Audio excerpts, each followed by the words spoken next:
E aí galerinha, tudo tranquilo com vocês? Eu sou o professor Wagner Síntese e estou aqui para trazer para você mais uma questão de vestibular. A questão que eu trago hoje vem lá da Universidade Federal do Paraná de 2005.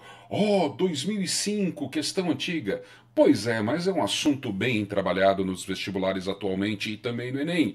É uma questão que fala sobre trocas de calor. E você vai gostar bastante porque são duas substâncias que estão trocando calor. Vamos à questão? Peraí. Mas antes de irmos à questão, não se esqueça, já deixa aí o seu like, inscreva-se no nosso canal. Clique no sininho de notificações para receber informações de cada novo vídeo que eu coloco aqui para você. Combinado assim? Vamos à questão que nós temos ali então. A questão em si, ela fala assim, ó. Uma garrafa térmica de 500 gramas de chá, inicialmente a temperatura de 20 graus Celsius, adicionam-se 100 gramas de gelo e fecha-se a garrafa. Considerando o calor específico da água, 1 caloria por grama grau Celsius, o calor de fusão do gelo igual a 80 calorias por grama, e supondo que a garrafa térmica não absorva calor. Opa, pera aí, vamos dar uma parada aqui. O que ele quer dizer com a garrafa térmica não absorva calor? Toda vez que nós temos troca térmica, a gente tem que prestar atenção se o recipiente participa ou não da troca. Se o recipiente participar, você tem que contar a capacidade térmica dele na hora de resolver o problema. Se ele não participar, você desconsidera. E é isso aí que o texto está falando para nós, né? Então, voltando lá, ó, importantíssimo esse pedacinho aqui. Vamos ver ele aqui, ó. Considerando que a garrafa térmica não absorva calor. A temperatura final do sistema após atingir o equilíbrio é de... Então, o que nós vamos fazer aqui para resolver o exercício?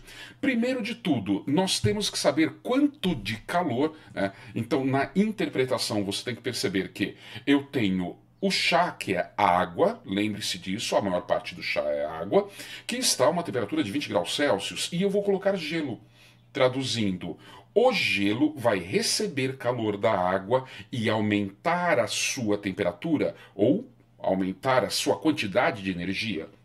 Já a água, ela vai ceder calor, ela vai ceder energia térmica, percebe? Aí a dúvida é o seguinte, a água, ela tem energia a 20 graus Celsius suficiente para ceder ao gelo para derreter ele?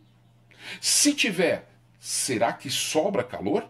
Ou é suficiente para apenas uma parte do gelo? Então, quando você analisa a questão, essas perguntas têm que estar na tua mente. Mas vamos tentar respondê-las agora ali, ó. Então, primeiro de tudo, vamos analisar a água. Eu preciso saber quanto de calor a água vai ceder. A água é o chá e ela vai estar cedendo ali 500 gramas, é a massa que eu tenho. A temperatura inicial dela é de 20 graus Celsius, a temperatura final é o que o exercício quer estabelecer, e você sabe que o calor específico da água é igual a 1. Como nesse caso nós temos a água mudando de temperatura, você tem um tipo de calor chamado calor sensível, em que a variação da temperatura, ela entra no cálculo do exercício. Por isso que macete, olha ali, ó, quantidade de calor, massa, calor específico, variação de temperatura. Portanto, para o chá, água, nós temos ali esta aplicação, 500 vezes o calor específico vezes a temperatura final, que é o que eu quero saber, menos a temperatura inicial. Portanto, aplicando aqui a propriedade distributiva, nós temos 500 θ menos 10.000. E aqui é muito importante você notar o que significa esse 10.000 aqui do lado, ó. O que esse 10.000 significa? Significa que a água, ela pode ceder até 10.000 calorias para o gelo. Percebe? Isso é o máximo que ela vai conseguir ceder. Conforme a temperatura ficar mais alta ali, por causa do θ, 500 θ, você pode observar ali, quanto maior a temperatura, menos energia ela vai precisar ceder. Percebe? Então, nessa análise, você olha, esquece ali a temperatura e olha esse valor. Esse valor é o máximo que a água pode ceder. A pergunta é, mas quanto que o gelo precisa para derreter? Como o texto não falou a temperatura inicial do gelo, supõe-se que é zero. Supondo zero, então, eu tenho qual é a quantidade de calor que ele precisa para derreter, a massa dele é 100 gramas, calor latente de 80.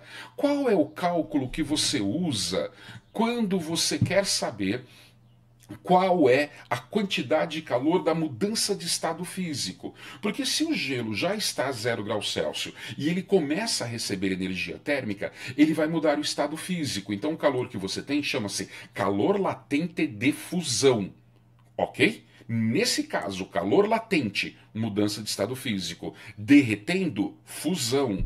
Por isso, nós vamos voltar ali e você vai aplicar o que mesmo para resolver essa questão? Você vai aplicar para nós o que mole. Quantidade de calor, massa, calor latente. Como a massa do gelo é de 100 e o latente é de 80, eu preciso de 8.000 calorias para derreter o gelo. Então, vamos lá de novo, ó. Você tem aqui 8.000 calorias, é o que você precisa para derreter. E você tem 10.000 calorias. Traduzindo, você vai sobrar 2.000 calorias da água. A água de chá, ela tem energia mais que suficiente para derreter o gelo. Então, consequentemente, eu vou derreter o gelo todinho e vai aumentar um pouco a temperatura dele. Percebe o que está acontecendo? Por quê? Porque irão sobrar, no caso do gelo ali agora, aproximadamente 2.000 calorias. E para terminarmos a questão, você vai agora calcular aplicando a lei zero da termodinâmica. Ou seja, todo o calor recebido é trocado pelo calor cedido. E para isso eu preciso saber quanto que vai ficar a temperatura do gelo derretido. Logo vou usar novamente ali, ó, que macete. Aplicando que macete para a água que veio do gelo, nós teremos aqui 100 θ. Percebe? Então, vamos lá organizando isso, aplicando agora a lei zero da termodinâmica, todo o calor cedido é igual ao recebido, nós entendemos que o calor cedido, que é o Q1, é igual ao que vai ser recebido pela água, pelo gelo, perdão, o Q2, mais a água que veio do gelo. Se você passar tudo para o primeiro membro, nós temos o seguinte, 500 θ menos 10.000. É o calor 1. 8.000 é o que ele vai receber. 100 θ é justamente aonde vai parar a temperatura. Juntando 500 com 100 θ, 600 θ, menos 10.000 com mais 8.000 dá menos 2.000, que são justamente os 2.000 que eu falei para vocês que sobravam. Agora, qual é a temperatura final? Isola aqui o θ, simplifica os zeros e eu tenho 20 divididos por 6, que dá aproximadamente 3,3333 graus Celsius. Ora, qual é a temperatura que mais se aproxima desse valor? 4 graus Celsius. Consequentemente, qual é a temperatura de equilíbrio? É de 3,33. Aproximadamente 4, porque em função do exercício foi isso que ele forneceu pra gente. E aí, cara, difícil o exercício? Bem tranquilo?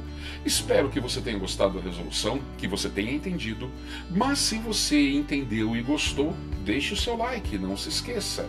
Inscreva-se no canal para receber toda vez que eu coloco uma nova aula, um sininho lá para você, combinado? E se tiver algum comentário, deixe aqui com a gente. Mande seu comentário para que nós possamos trabalhar e melhorar as nossas aulas. Beijo no seu coração e até a próxima. Tchau, tchau, galera.